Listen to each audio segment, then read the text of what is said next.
Magandang araw mga ma'am sir. Dito kami sa ano ngayon, Ramos Tarlac. Iksitan to. Iksitan, sakto. Ang Ramos to Paniki to, Paniki. So ito along National Road. Ito yung bahay, house and lot.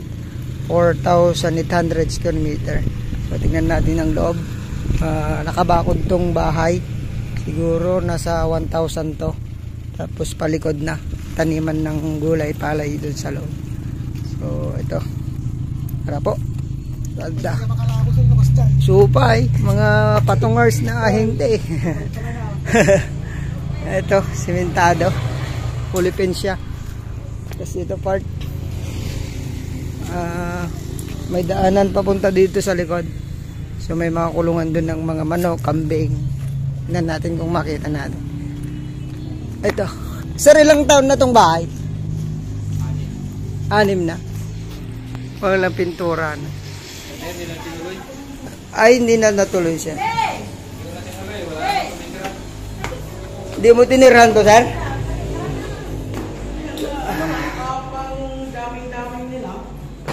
Inilibit tong bahay na. Oh, ang haba naman noon. Ay, may ilaw pa. Ito yung ano, tawag dito? Master. Ano to sir? May butas sa loob? Ay, sa taas? Kulang ng Sahara. Sahara. Nalalagyan lang sa taas? Oo, Sahara natin kami. Mahina yung linagay na ano. Di ba tapos? Kaya sa taas dapat. Hindi mainit. Kagawad kasi po. Lamis. Naka-ready na kasi sa taas pang third sana. Ay, ganon. Pwede palang third to. Ay, may kuryente po. Maluwang din. Ito yung kusina.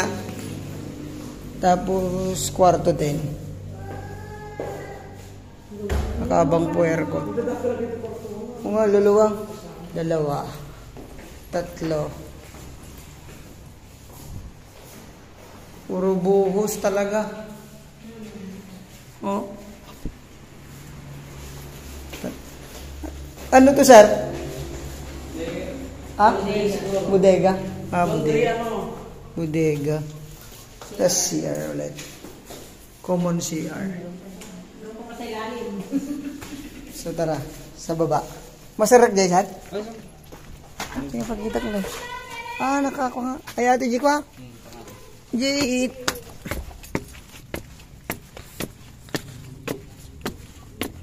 Ito. Yung likod may kulungan ng ano doon. Kulungan ng mga hayop pag ganun yung property. Ito nakaabang na rin ng parang may kwarto dito. CR, kwarto, kusina maliit. Dito maganda mag-jamming dito, ma'am sir. So kailangan lang ano, kailangan i-improve tong bahay. Hanggang dun. Ayun na yung triplex po. Exit. So 6 taon na daw tong bahay.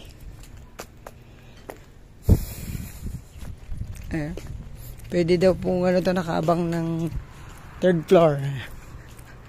Poste nyo lang. May underground daw po ito. 3 kwarto na yan. 3 kwarto.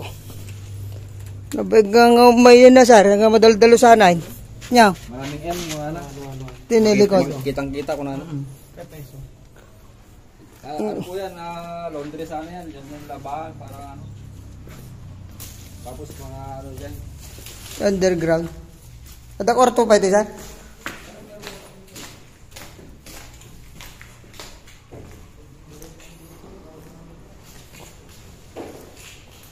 Ayan, may kwarto sana to?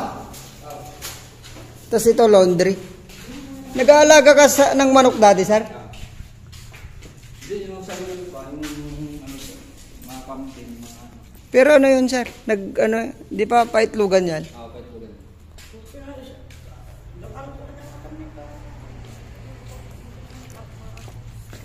Tapos hanggang likod. Makulungan ng ano lang yan, sir? Manok. Kulungan ng manok yung sa likod.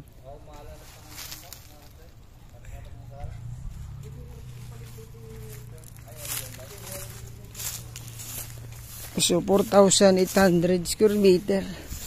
Pasilip ko lang sa likod. Ang init na. Mag-12.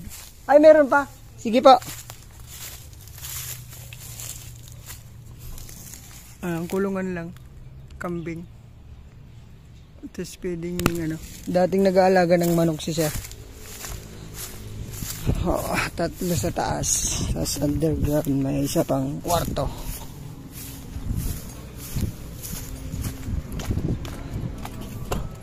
So, pwedeng ipasok yung sasakyan, kaya pala may gate doon.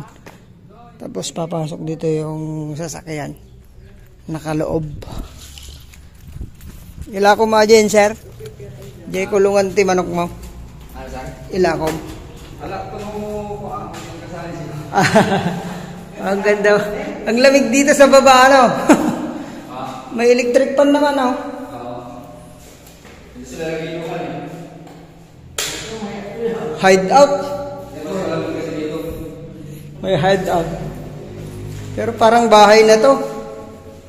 May kusina, tsaka Kusina. So parang bahay na to. Ano, sir?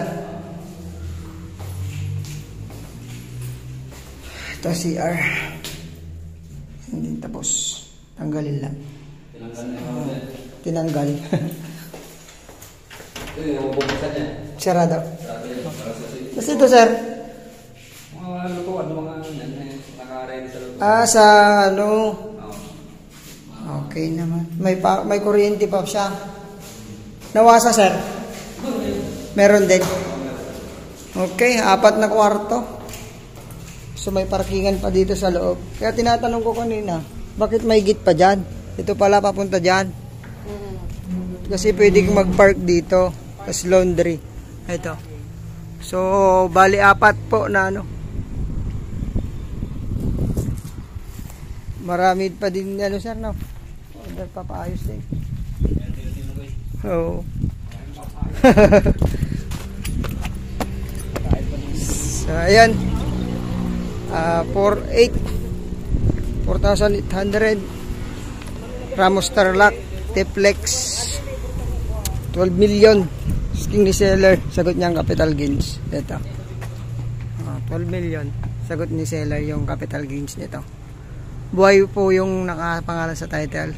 So, nanay niya, kasama natin yung anak, pero yung anak po may-ari nito, siya po nagpatayo ng bahay. So, pa-check natin, baka magustuhan nyo. Puro buhos. Maganda rin siya. And thank you po. God bless po sa ating lahat. Ingatan po kayo ng Panginoon.